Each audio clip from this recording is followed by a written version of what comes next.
Hi guys, இந்த chapter 2ல example 2.35 நம்ம பார்க்குறோம். அதுக்கான ஹிண்ட் என்னன்னு பார்த்துடலாம். log x base b equal to எவ்வளோன்னு கேட்டிங்கன்னா y. அதாவது பேஸ் பியாக இருக்கும்போது எக்ஸுக்கு லாக் எடுத்தோம்னா வேல்யூ நமக்கு y கிடைக்குதுன்னு அர்த்தம்.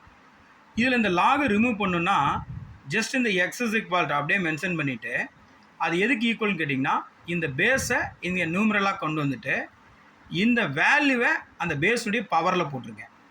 அப்போ ஆட்டோமேட்டிக்காக இங்கே என்ன லாக் ரிலீஸ் ஆகிடும். ஃபார் எக்ஸாம்பிள் பாருங்கள், லாக் 100 பேஸ் 10ன்னு இருக்குது. அப்போ இங்கே பேஸ் 10ங்கனால இந்த 100 10 ஸ்கொயர் நம்ம எழுதிக்கலாம்.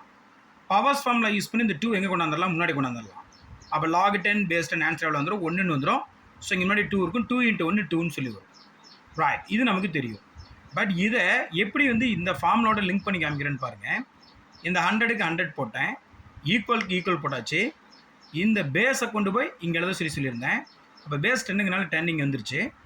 இந்த வேல்யூவை அந்த பேஸுடைய பவரில் போட சொன்னேன். அப்போ 10 ஸ்கொயர் எவ்வளோன்னு கேட்டால் 100. அப்போ 100 = 100. ஸோ இந்த ஃபார்முலா பார்த்தீங்கன்னா கரெக்ட். இந்த கான்செப்டை தான் நம்ம என்ன பண்ணுறோம், இந்த ப்ராப்ளத்துக்கு நம்ம இப்போ யூஸ் பண்ண போகிறோம். இப்போ 324க்கு அடிமானம் ஏ உடைய மடக்கை மதிப்பு 4 எனில் ஏவின் மதிப்பை காண்கங்கிறாங்க. தெரியும் நமக்கு, லாகுனா மடக்கை, பேஸ்னா என்னது, அடிமானம். இங்கிலீஷ் மீடியம் பாருங்கள், லாகரிதம் வேல்யூ ஃபைண்ட் அவுட் பண்ண சொல்லியிருக்காங்க. பேஸ் ஏவா, அதனுடைய வேல்யூ 4ஆக இருக்கும்போது இந்த பேஸ் ஏவனுடைய வேல்யூ தான் கண்டுபிடிக்க சொல்லியிருக்காங்க. ரைட், எப்படி பண்ணுறேன்னு பாருங்கள். லாகரிதம் ஆஃப் 324, அப்போ லாக் 324 போட்டேன். பேஸ் ஏன்னு சொல்லியிருக்காங்க, அதனால் பேஸ் ஏன்னு சொல்லி போட்டேன். ஈக்குவல் டு அதனுடைய வேல்யூ எவ்வளோ சொல்லியிருக்காங்கன்னா 4ன்னு சொல்லியிருக்காங்க, ஈக்குவல் டு 4ன்னு போட்டிருக்கேன். 324க்கு அடிமானம் ஏ. அப்போ 324 அடிமானம் என்னன்னு கேட்டிங்கன்னா ஏ, மடக்கைன்னு சொல்லியிருக்காங்க, அதனால் லாக் எடுத்திருக்கோம். இப்போ லாக் 324 பேஸ் ஏ ஈக்குவல் எவ்வளோன்னு வந்துருக்குன்னா 4ன்னு வந்திருக்கு. இப்போ நம்ம யாரை கண்டுபிடிக்க போகிறோம், இந்த ஏவை கண்டுபிடிக்க போகிறோம். இந்த ஃபார்முலா தான் நமக்கு தெரியும், மேலே இன்ட்லியும் உங்கள்கிட்ட கொடுத்துட்டேன். அப்போ 324 ஈக்குவல் டு என்ன வரும்னாக்கா, இந்த பேஸத்துக்கு இங்கே போட சொல்லுவேன். போட்டாச்சு, மேலே என்ன இருக்குன்னாக்கா 4 வந்துடும். அப்போ இது ஏ பவர் 4னா இங்கே ஒரு நம்பர் அதனுடைய பவரும் 4ஆக இருந்தால் பவர் 4 2 ஈக்குவலாக இருக்கிறதுனால இந்த இடத்துல இருக்கிற இந்த ஏவும் இந்த இடத்துல வர நம்பர் தான் ஏவனுடைய வேல்யூன்னு சொல்லி நம்ம கன்ஃபார்ம் பண்ணிக்கலாம்.